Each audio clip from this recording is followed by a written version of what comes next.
Good morning. Welcome to Trading Hour. I am Reema Tendulkar. With me are Sonia Shenoy and Pavitra Parekh. And for the markets, we're just up close to 20 points on the Nifty. The Sensex has gained 150 points. As you can see, there was a fall in the... We had a gap up opening. The Nifty opened around levels of 18,050. After that, we had a fall in the first half an hour of trade. And since then, in the last 1 hour, things have been pretty quiet on the market. The high today was the opening level of 18,049, which is very close to our 20-day moving average of 18,077. So let's see whether we can conquer that on the way up. On the way down, while we're not close to it, the level to track will be the 17,761 and 17,774. 17,774 was the swing low that we hit towards the end of December, and 17,761 was the swing low that we hit just a couple of days back. So in a way, we formed a double bottom here, so that can act as an important support for our market. Lots of cues to track, but starting with the fact that US markets have a holiday today on account of Martin Luther, so the general volumes globally could be on the lighter side. Broadly, Asia is positive ex of Japan. The Nikkei market is under pressure. That's down over 1%. There is profit booking ahead of the much anticipated Bank of Japan policy meeting on Wednesday.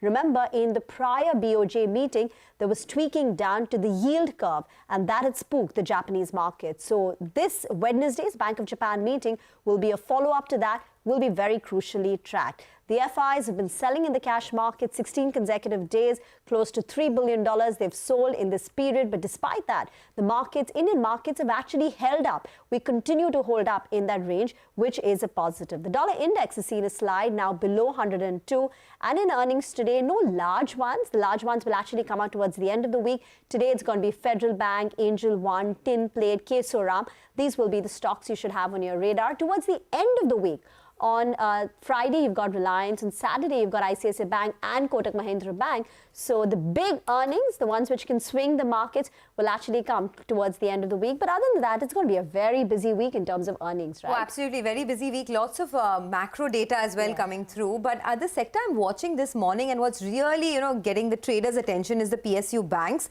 So almost all your PSU banks are up and about this morning, whether it's UCO, IOB, Central Bank, Union. Just take a look at the price charts over there. Both price and volume is looking very good. And there's a very interesting report that Motilal Oswal has put out, and just a couple of pointers from that, where they say that the top 7 lenders, the PSU banking lenders in their universe that they track, the profitability has improved to 90,000 crores in FY23 from a loss of almost, 60,000 crores in FY18. So that's the kind of improvement that they've seen in the PSU banking universe. And they also talk about how there could be a further re-rating despite the run-up that we've already seen in the PSU banking space. Their top picks in this space are SBI, Bank of Baroda and Central Bank. So I'm watching out for this entire pocket. Could dominate Mindspace through the day. And of course, a lot of big earnings coming through as well. In the banking space, that's the focus area. There's Federal Bank today. There is Bank of India tomorrow. There's Indices Bank on 18th.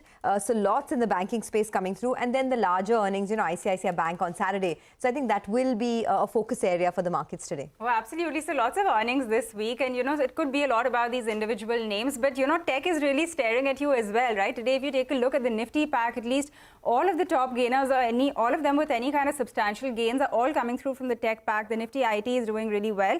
And some of the mid-cap IT names also, they're up on your screen, are holding up quite well in otherwise, very flat kind of market. So that's what's going on. Of course, all of the HDFC stocks are in the green. HDFC Bank posted a strong quarter, so that one is going to be up for you. But on the downside, you're seeing cuts come through in the auto pack and the metals names as well.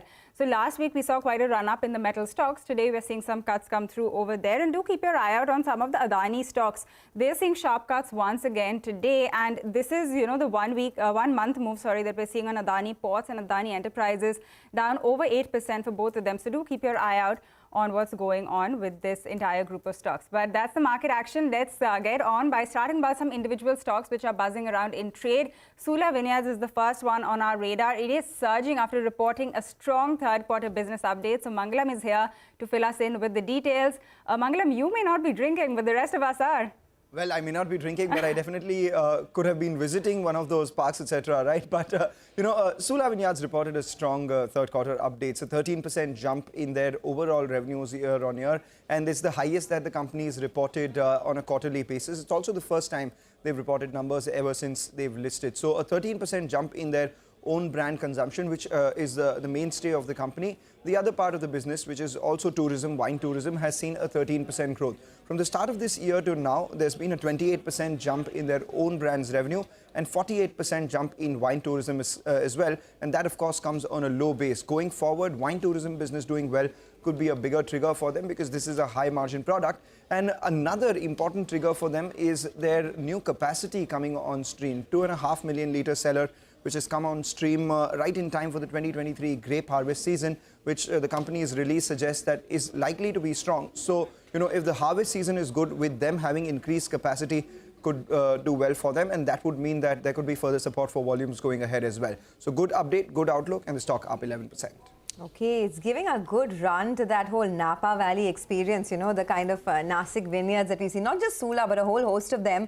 But Mangalam, you're also tracking Avenue Supermarts. That's when Down and Out posts its numbers. Tell us more. Well, it has been a weak quarter for them, no two ways about it. For DMart, the stock is lower primarily because, the EBITDA as well as the net profit was a sharp miss as against street expectations. The stock is at the low point of trade.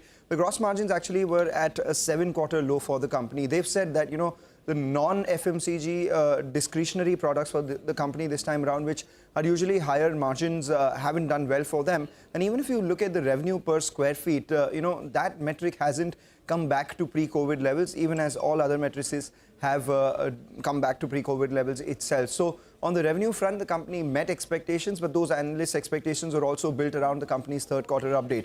The EBITDA and the net profit have been lower than street expectations, and as a result of which, we've seen a slew of brokerage downgrades as well. Edelweiss, rather Nuvama, has actually said that they've cut their target multiple on the stock from 60 times to 55 times EV to EBITDA. We've seen a downgrade come by from Morgan Stanley as well, a downgrade to equal weight with the target price being cut. And UBS, who were always sellers in the stock, have also cut their target price further to around 3,500 odd rupees. The only thing to watch out for in DMart now is the fact that they've ramped up their e-commerce experience. Its operations have been expanded to 4 new cities. And they've also launched a new subsidiary to sell pharmacy products in store itself. So that could be another stream for augmenting revenues. But at 73, 74 times, it's always traded at a premium to the entire sector. And as a result of which, some of the halo is waning off. Okay, thanks a lot for that. I love how we are talking about wine and shopping, and now we're moving on to PVR, so watching movies. It's all the weekend hangover, right? That's coming through on a Monday morning. But PVR is in focus, and the reason why it's down 2.5% is because Kotak Institutional Equities has gone ahead and downgraded the stock to an add from a buy. Now, very interesting, they say that the NCLT approval paves the way for a merger of PVR and Inox, which we know is going to create a multiplex behemoth with a better bargaining power. But the overarching theme really is the change in consumer trend and consumer preference post-COVID. They say that there's unabated weakness in the Bollywood box office collections post the pandemic, and that suggests a structural change in consumer behavior. Now, the total number of Hindi films that crossed 100 crore box office collections has fallen to just 7 films in calendar year 2022 with a 100 crore box office collection from 17 way back in 2019. And if you move to 200 crore box office collection, it's fallen to just 5 in 2022. So they assume that there is low tolerance now to watch a Bollywood film in the theatre, which is why there could be a paradigm shift into OTTs, and that's weighing on occupancy. So they've gone ahead and cut their estimates. They've cut their FY23 and 24 occupancy assumption. They've cut EBITDA estimates by 15 to 38%, and they've cut the face value. But remember, the target price is still above the current market price. It's at 1850 for PVR, but that implies a 12 times EV to EBITDA for FY24. So it's a larger issue here, something that we've been discussing ad nauseum about how consumer preferences are changing. And South-based movies are doing well, right? And that's also driving a lot of people to the theatre. So that is a bit of a tailwind when it comes to PVR. But we're also looking at Just Dial today, and that's a stock which is up 10%. So stock is on fire after the company's reported a good set of earnings. The revenue growth on a quarter-on-quarter basis is 7.8%. Year-on-year basis, the revenue growth is now touching close to 40%. pull up the trend chart and you would see in the last 3 quarters, the sequential improvement in Just Dial's revenues have been pretty healthy. On a year-on-year basis, in fact, it's only getting better. 12% revenue growth in Q1, improved to 31% revenue growth in Q2, and now it's improved to 39%. Margins have improved for the 3rd consecutive quarter, now touching 12.2%, and this is driving a jump in the profitability, up 44%. Paid campaigns is an important metric, and that has seen an increase of nearly 19.3% year on year. Again, look at the trajectory and you would see a continuous improvement in the paid campaigns year on year growth. Citi says the top line was in line, but margins were a beat. Their target price is 735. They believe the valuations of the company, X of the cash in the books, which is about 3,900 crore rupees, makes the stock is inexpensive, and that's what makes the stock attractive, which is why they have a buy rating. Okay, so that is Just Dial moving around well in trade. It's up 10% as we speak. The next one that we're talking about is RateGain Travel Technologies. This one is higher in trade as well. In fact, earlier today we spoke with the management, Bhanu Chopra, who's chairman and managing director of the company, on how they really see growth panning out. So let's listen into that. In terms of our growth, what we've been consistently guiding is about 30% growth. So this year we should end at like 580 crores. And in terms of next year growth, we're projecting again 30% growth there. In terms of margin profile, like you said, yes, they are breaking even, and our goal is like within the next 12 months, we'll grow the company 15% on growth and 15% EBITDA margin. Every year, we will expand margins by 200 to 300 basis points. So when we came into the markets last year, we were trading around 10%. So I'm happy to report that we are already exceeding that. And, you know, the last quarter, if you look at, we were at 14%. Okay, well, let's do one thing. Let's slip into a quick break. We've spent a goodish amount of time on the equity market. So when we come back, we'll talk about the commodity space and what's buzzing there. Manisha, commodities editor, will be hanging out with us. You don't want to miss that. Stay tuned.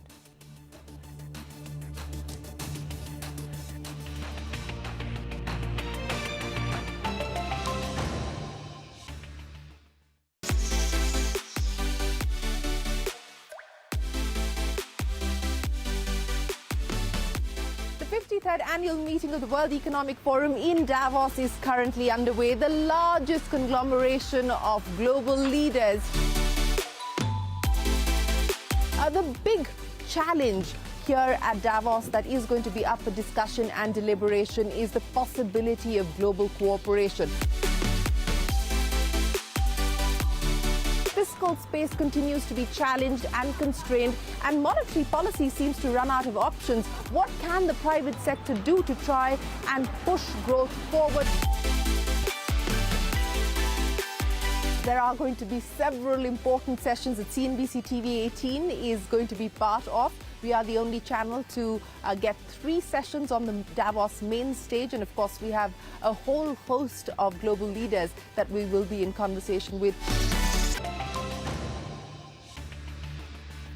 Well, we keep talking about the equity markets, but the real stunner in the past 1 year and continues to be today is gold. Gold has hit new highs. Manisha Gupta is here to talk more about that. Manisha, good morning. You know, we were talking about how gold has outperformed the market if you look at a 1, 5, 10 and even 15-year period, and that continues to be the case.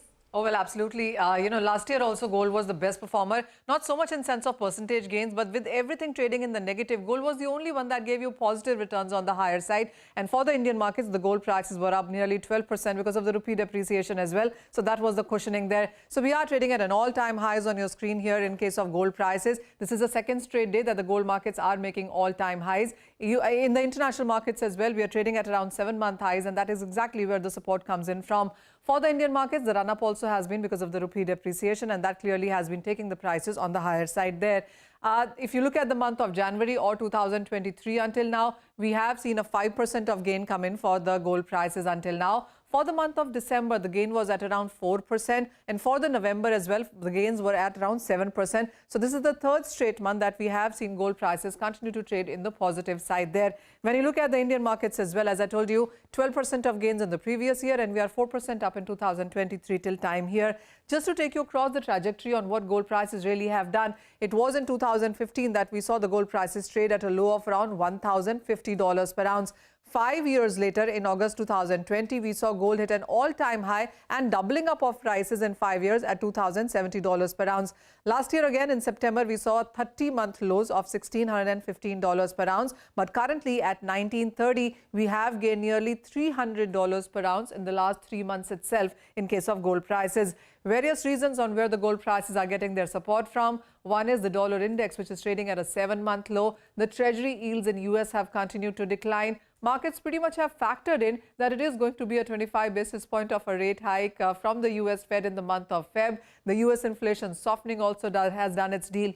So we have seen a strong amount of buying because of that. And then in the Indian markets, the wedding season kick-started this weekend, and nearly 50% of India's jewelry or gold demand comes in through the wedding season. So the markets will keep an eye on the physical buying aspect as well here. Take a look at what the expectations are going forward from here, and we have a whole amount of bullish banks and brokerages betting on higher prices in case of gold. So $1,950 to $1,900 is what IFL and UBS are talking about. $2,000 per ounce and beyond is what Nirmal Bang, Saxo Bank, Citi, Goldman Sachs, Credit Suisse, they all seem to believe that gold is the place to go to in 2023, and all of them forecasting all-time highs for this year. All right, Manisha, thanks a lot for getting us all of the details on gold, which just continues to move higher. But with that, we are going to get into a short break on the show now. As we do that, here's something that you, our viewers, must take note of. CNBC-TV18 and the National Stock Exchange have come together to promote investor awareness through a special campaign called Informed Investor that empowers you to make the right decisions with your money. Now, as a stock investor, I'm sure you've seen stock tips through SMS, emails, YouTube videos, Telegram, and several other social media platforms. But did you know that wrongdoers use these channels to pump and dump stocks? Well, I would advise you not to act in it blindly. A smart investor always conducts adequate research, analyzes risk, and consults only SEBI-authorized investment advisors to make an informed investment decision. You should go one step further, in fact, and report any unsolicited stock tips to the exchange.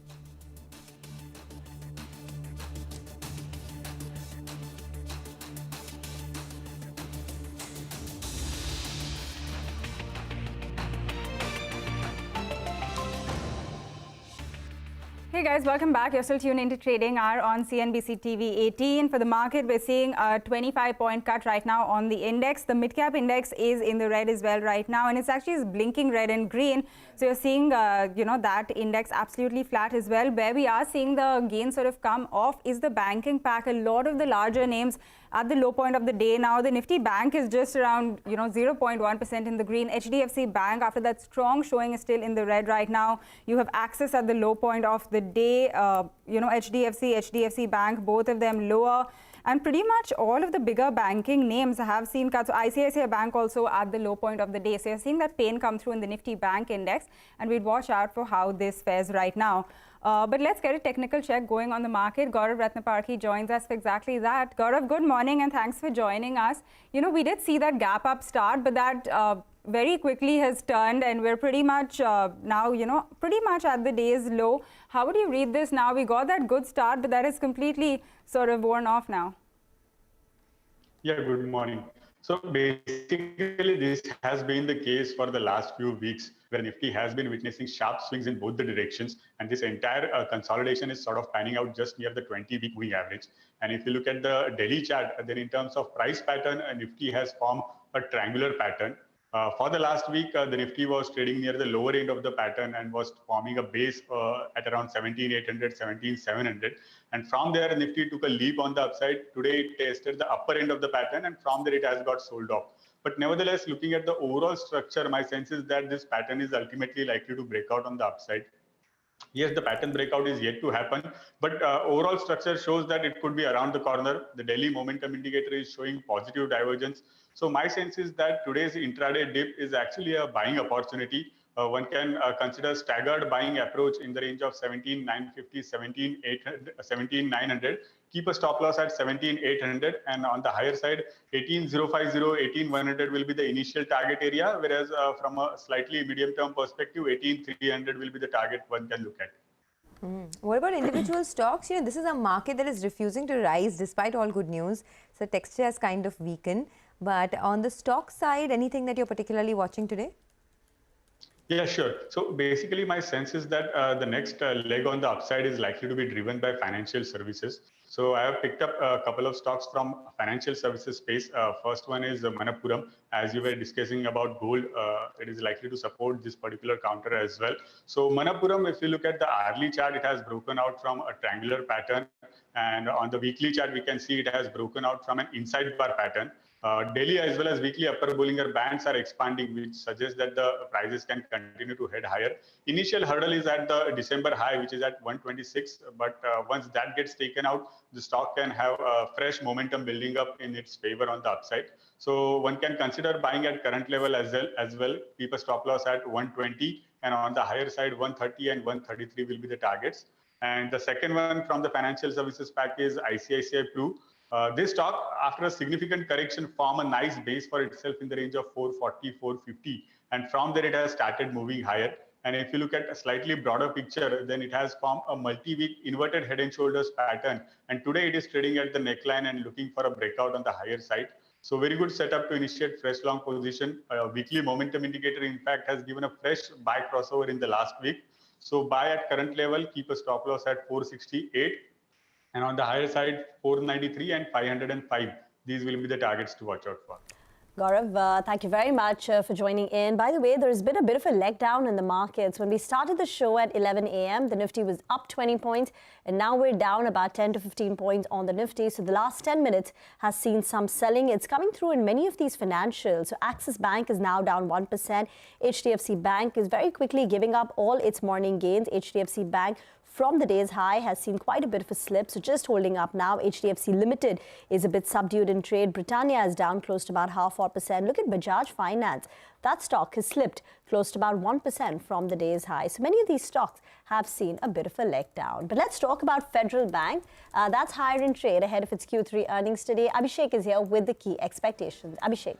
Well, Rima, it's expected to be a good quarter for Federal Bank. Let's begin with the business update they gave, wherein the deposit momentum has been pretty strong. So deposits on a YOY basis, the growth is the best in last 10 quarters, coming in at 14.8%. And sequentially, the 6.5% growth that you are seeing is the best in last 7 quarters. They have lost out on CASA ratio, which has declined both YOY and quarter-on-quarter, which means term deposit or bulk deposits might have actually helped in deposit momentum this time around. The customer deposit base has also been strong. CASA on an absolute value basis is up 7.2% YOY and just 0.2% sequentially. The loan growth has remained healthy at 19.1% YOY and about 4.3% quarter-on-quarter. Credit to deposit ratio has improved YOY but declined sequentially. Net interest margin is expected to improve both YOY and quarter-on-quarter. The net interest margin in the previous quarter was around 3.3%, and analysts are pegging a 10 to 20 basis point improvement in net interest margin on a sequential basis. So PAT growth to remain healthy, asset quality to improve given the fact that recovery will be strong. Remember that in the previous quarter, the gross NPA ratio was at 2.46%. Focus will be with respect to commentary on the SME and retail portfolio, while also outlook on the restructured book, which forms around 2.4% of the loans, that will be seen closely. Our poll suggests NII growth of 20% YOY and about 4.8% sequentially. We are working with a profit growth of more than 37% YOY and about 1.7% growth sequentially. Back to you. All right, Abhishek, thanks a lot for getting us all of those estimates from Federal Bank. The earnings should be out around 1:30 today, so we will watch out for that one. But with that, we are going to get into a short break on the show now. When we come back, we're going to give you a comprehensive roundup of how the big 4 tech companies have performed in the past quarter. Stay tuned for that.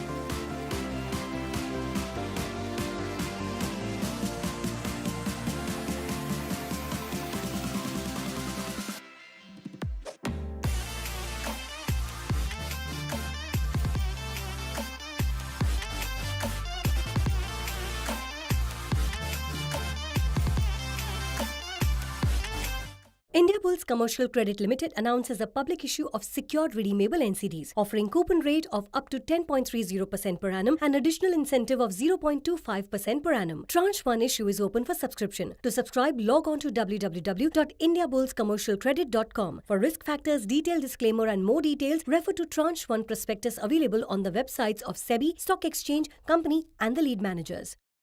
आग को फैलने से रोकना मुश्किल है पर नामुमकिन नहीं। अब फायरवॉल टेक्नोलॉजी के साथ सेंचुरी प्लाई क्लब प्राइम आग से बचाए।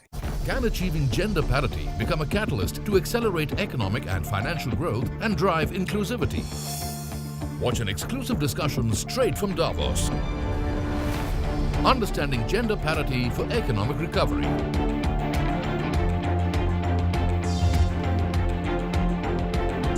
A mega initiative to make gender parity an attainable reality. HSBC presents CNBC-TV18 Future Female Forward, the Women's Collective. Presented by HSBC. Knowledge Partner, Deloitte. Industry Partner, Fiki. Associate Partner, Reliance Industries Limited.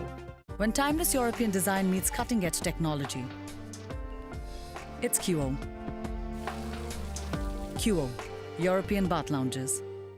मेरे पिताजी ने ना ये shares में भी investment किया। PSS को phone लगाओ। पीएसएस? ये आपके फिजिकल शेयर्स को डिजिटल करते हैं। PSS, physical shares solution. जैसा नाम वैसा काम। When our big boss was MD, he used to take care of us. And our Prince Sahab is busy ensuring his family. Oh, big boss, you? He's busy obtaining term insurance for his family. After all, office is also our family. Am I right?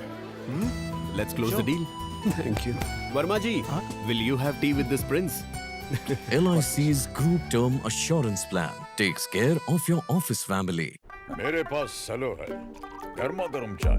Cello vacuum steel की थर्मोसील technology रखे गरम को गरम और ठंडे को ठंडा 24 घंटे। Cello vacuum steel flask. That's the boss's cabin. The canteen is behind. Good morning, ma'am. Good morning. And you are here. Good morning. Good morning. Ma'am और कोई ऑप्शंस? लाइफ में और कहीं ऑप्शंस मिले ना मिले, मोतीलाल ओसवाल आपको देता है ऑप्शंस ट्रेडिंग में options. Introducing Motilal Oswal option store with a wide range of options in options trading. Explore करो option store on MO investor and MO trader app. Download now. Investment in securities market is subject to market risks. Read all the related documents carefully before investing.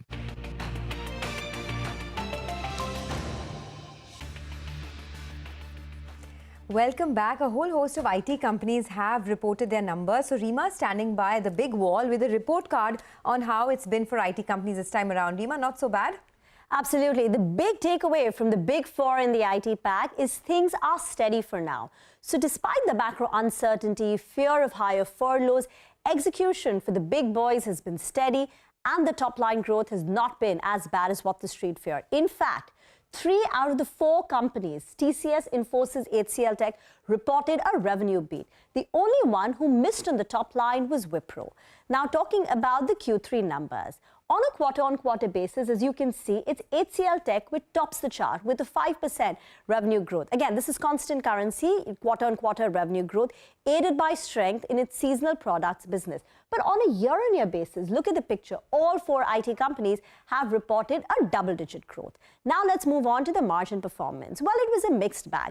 On one hand, you had Infi and TCS, both these two, the top ones, missed the mark. Their margins were lower than what the street was anticipated. They were hit by a return to normalcy costs like travel. But on the other hand, HCL Tech and Wipro, both of them reported a solid margin beat and an expansion. The INR depreciation, there was an improvement in utilization aided by fresher hiring, which boosted the margin performance. Now let's talk about the deal wins. Well, despite some slowdown in decision making, deal wins this quarter have been fairly steady. It's not as bad as what the street was fearing. For Infosys, the large deal wins were at an 8-quarter high. TCS told us that their qualified deal pipeline is higher compared to the prior quarter, and Wipro told us that their overall deal wins in Q3 were at record levels. In fact, companies have told us that on the whole, the pipeline has been fairly strong. Though it's more biased towards cost optimization rather than your traditional digital transformation deal, and many of these IT companies, the large ones, are benefiting from vendor consolidation. So all in all, FY23 is going to go down as another good year for the Indian IT companies.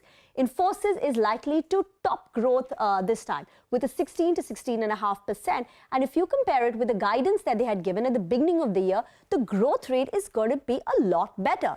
Again, for HCL Tech, despite the little bit of a hiccup that we had in the month of December, the overall growth rate is going to be at the upper end of what they had guided. So all in all, this is going to be a good year, and there is no amount of issues that people have when it comes to FY23. The problem is FY24 has not been finalized. The tech budgets are not finalized. The commentary suggests that Europe is a bit challenging. Decision making has slowed down, though there is no deal cancellation. Wipro also spoke about slower ramp up in large deals, and there are furloughs which are hitting the IT companies in segments like BFSI, high tech. On the supply side, attrition has moderated across the board. As you can see, there is a decline on a sequential basis, and hiring has been muted. For TCS and Wipro, the headcount has declined on a quarter-on-quarter basis. One of the reasons for the decline in the headcount is that attrition is coming down. So they need fewer people to fill up their workforce, their bench. But the other fear, which is feared by the street, is that companies are preparing for a slowdown. Now, whether that plays out or not, we will see. But for now, Q3 FY23 has been steady for the big boys and not as bad as what the street had feared initially. Back to you. All right, Reema, thanks a lot for that. So Q3 has been steady, and clearly the street is, happy with that. For now, the only stocks in the Nifty pack with gains, anything worth mentioning, are the IT packs. So all four of the top gainers are from the IT pack. Tech Mahindra tops that right now with an over 2% move that we're seeing. Wipro also holding up really well after what was quite a mixed set of earnings for the company. In fact, we spoke with the management of Wipro post their Q3 numbers. So let's listen into what they had to tell us. As we are looking into Q4, what do we have? We know there is a certain level of uncertainty in the economy. The macro environment is showing a certain level of volatility. In some industries, more than in some others, we know that, for example, a sector that has grown tremendously in the past, the tech sector, is more suffering at the moment, and that's a fact of life. It's a reality. But in this context, what's actually very visible for us is that we continue to win in the market. We continue to win deals. What we are observing also is that there is a little bit of a delay in the way ramp-up happen in the new large deals, in the new larger deals, I would say. And this, a little bit of a lag, is creating a certain level of the time difference for us in terms of ramp up and projection in our business. There is also, I think it's fair to say, that there is certainly a certain level of volatility around discretionary spending. On the attrition side, 4 quarters of attrition coming down, and it is, again, we see that in Q4 we will see a further reduction. We'll be happy if it is around 14-15% of attrition is what we would like to settle it. Okay, let's take a short break on that note. Up next, we have the market fundamental conversation coming up with Rakshit Ranjan of Marcellus Investment Managers. Do stay tuned in for that.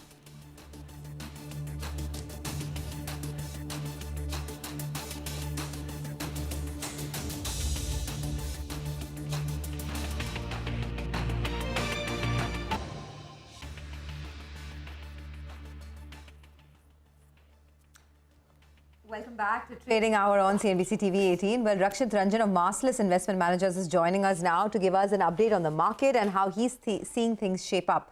Rakshit, good afternoon, and thanks a lot for joining in. I wanted your thoughts first up on what's happening with the PSU banking space. I mean, the entire space has had a dream run last year. There's some more follow-through on the upside. And this morning, Motilal Oswal has put out a very interesting note where they talk about a big improvement in profitability compared to, FY19 and more re-rating on the upside. Would you concur with that view? And would you look outside, the likes of SBI? I mean, Of course, SBI has been a favorite for a while, but now has the time come to increase allocation to the smaller PSU banks? Sure. No, that's a valid observation. That last couple of quarters, the credit cost on incremental retail disbursements that we've seen, the credit costs on recent new retail disbursements have been significantly low for the PSU banks. That whilst that observation is correct, and hence as a result, the fundamentals have been healthy in the last 1 or 2 quarters reported, and might continue for 1 or 2 more quarters as well. We don't know that. But I think that's a more short-term view. The longer-term view is centered on 2 points, which we focus more on. One is that a lot of this ROE, so let's say simple mathematics, the ROE of an SBI, if it is say 15 to 18%, with a leverage of more than 20 times, it effectively implies an ROA of less than 1% and no scope of error. Otherwise, this ROE drops very sharply, and the net worth gets eroded with every small bit of NPA in future. Whereas when you compare this against, say, a 15 to 18% ROE of say a private sector bank, say a Kotak or an HDFC bank, the 2 banks that we have in many of our portfolios, our clients, our family, our personal money is exposed to that. So when it comes to a Kotak or an HDFC with the same ROE, the leverage there is only 6 to 10 times, 6 to 9 times, and hence ROA, returns on asset, is a very healthy number. And hence a lot of consistency, downside protection, low volatility to those fundamentals. So that's one piece. The second piece is we don't see the PSU banks having undergone a massive structural upgrade in their ability to assess credit, in their ability to collect repayments. Faster, better, so on and so forth. And hence, yes, banking credit quality is a cyclical aspect. The PSU banks are having an upcycle right now, which is fine. But our investment, given the way our philosophy is structured, is more long-term oriented. And when it comes to that, the private sector banks still have a significantly better fundamental prospects than the PSU banks. Rakshit, morning. Hi. I know you all hold TCS. You recently added Infosys as well. What was your read-through from the Q3 earnings season, and what does it tell you about the next 12 months for the IT companies? Yeah, so we had been expecting this sort of an offset to the American recession as a headwind, right? The offset is from a tailwind of vendor consolidation. That was expected. That's happening. I think that will continue for the next couple of years.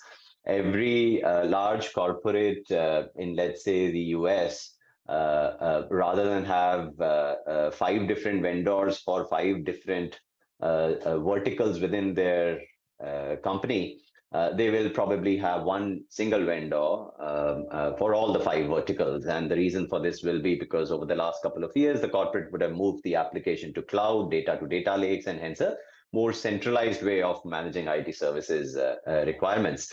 So that's the theme, I think, and that theme straight away plays into the hands of companies that can provide trained manpower at scale rather than just trained manpower without scale, right? And this is where Indian IT services, they significantly have an edge compared to, say, the Accenture, Cognizants of the world. And in that regard, what's happening with the results in the last 1 or 2 quarters, despite the American weakness in economic growth, is quite remarkable, and it's, I think, going to continue. Amongst the Indian IT services companies, there are only 2, Infosys and TCS, that can actually provide a very large scale of trained manpower, and hence those 2, according to us, will emerge as winners amongst winners, if you were to call it like that, as in within the Indian IT services space, and hence our exposure is to those 2. Got it. Rakshit, good morning. When we spoke a couple of weeks ago, I think you did mention that you still do like the consumption space. Do you think, I mean, there's very clearly a premiumization push, right, that we're seeing there, that part of that part of the companies are doing well, and the ones with higher rural exposure are not. Do you think that this is a space where you would still put, feel comfortable putting some fresh money into? Yes, no, certainly. See, I mean, the macro theme, penetration increasing, affordability rising, that's a very long-term theme. That's not the main reason why I would say we are bullish on consumption, because that theme applies to many sectors, not just consumption. What is quite remarkable about consumption in the current time frame is that over the last 2 years, tech investments for a corporate have undergone a massive upgrade. I would say this has been an accelerating theme for the last 10, 12 years, but particularly in the last 2 years, adoption of IT as tools to drive your business rather than just as support functions from the IT spends, that is a massive transition. Companies that are using demand forecasting to drive their competitive edge, companies that are automating their manufacturing, supply chains, distribution, so on and so forth, these have started to become a much bigger part of competitive advantages for many businesses rather than the standard brand distribution.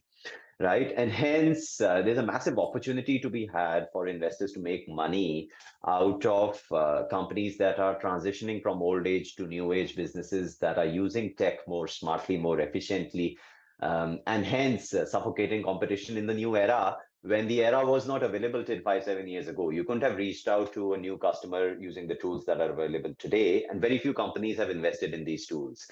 Right, so that's something which I think we are very excited about in our portfolios. Okay, I had a slightly larger question. I know HDFC Bank is, of course, in focus today because of its earnings and how it's been industry leading, at least up until now, in terms of growth. But we're also noticing that the entire group is now coming back to the investors' radar after seeing an underperformance for very long, whether it's HDFC Life, HDFC itself. Do you think the tide has turned for the group? Well, it had to eventually, because the underlying tide of fundamentals was always moving in a very positive direction. Quick disclaimer, HDFC Bank and HDFC Life are both in most of our portfolios for our clients, our family, our personal money. Now, when it comes to HDFC Life and HDFC Bank, if you look at the last 3 years, 4 years, their fundamentals have been compounding anywhere close to 20% annually. In a very, very consistent manner, right? Obviously, barring a few excess COVID claims for HDFC Life in 1 or 2 quarters, etc. So, with that sort of a book value compounding, embedded value compounding, and healthy profitability only expanding moats, deepening moats as well, I think it just had to be a matter of time. Now, is it going to be a turn of the tide to reverse all of the disconnect between share prices and fundamentals within the next 1 or 2 months, or will it take sort of 6 months? That's anybody's guess, and I won't be able to answer that question. But yes, the tide had to turn because the fundamentals were already on the up and the share prices weren't. And yeah, we're looking forward to it in our portfolio. Rakshit, we'll have to leave it at that. Thank you very much for joining in. Flat for the markets now, the Nifty and the Sensex, the Nifty mildly in the red. The two big sectoral gainers, one is the IT pack. The Nifty IT index is up 1%, and the top 3 Nifty gainers today are from the IT space: Tech Mahindra, HCL Tech and Infosys. And outside of the index, it's the PSU banks which are ruling. UCO Bank, IOB, Central Bank of India showing you gains between 5 to 6%. So the PSU, the Nifty PSU banking index is up 1.5%. So IT, the winner in the large cap space, and PSU banks outside of the index in the mid cap space. Need to slip into a very short break on that note, but as we do that, here is an important information for all our viewers. Don't miss out on the 19 must-have stocks for 2023. Subscribe to Money Control Pro to get the full list.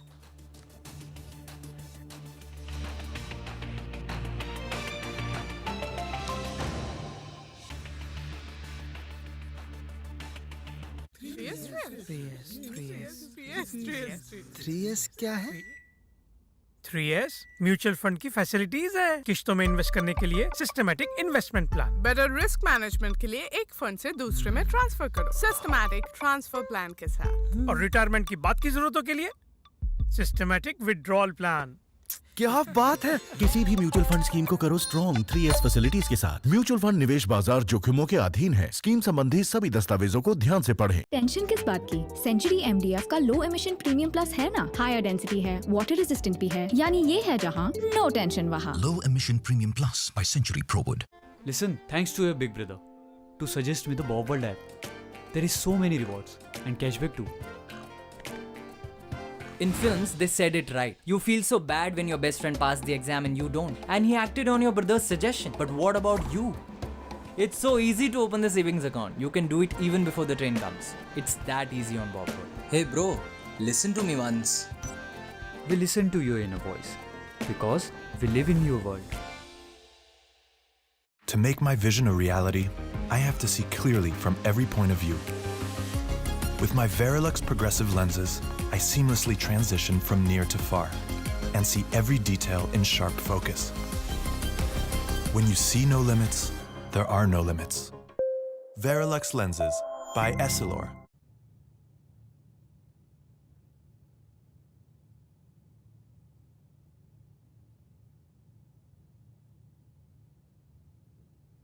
Got trapped? Do not let commissions and incentives lure you into investing in random schemes. Don't believe in false promises. Be careful.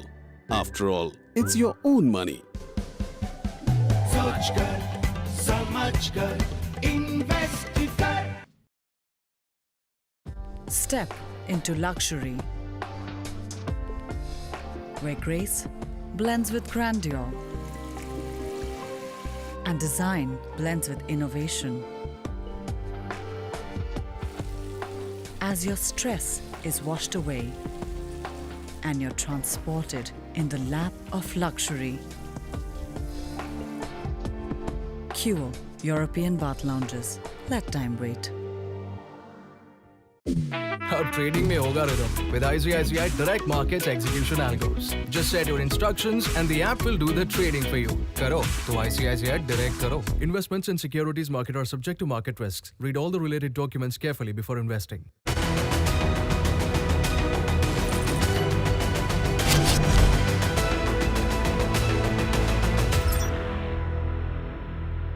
Co-presented by Bank of Baroda. Powered by IBM. IBM, let's create. Co-powered by Create Today, Enrich Tomorrow, Panasonic. State partner, Government of Madhya Pradesh.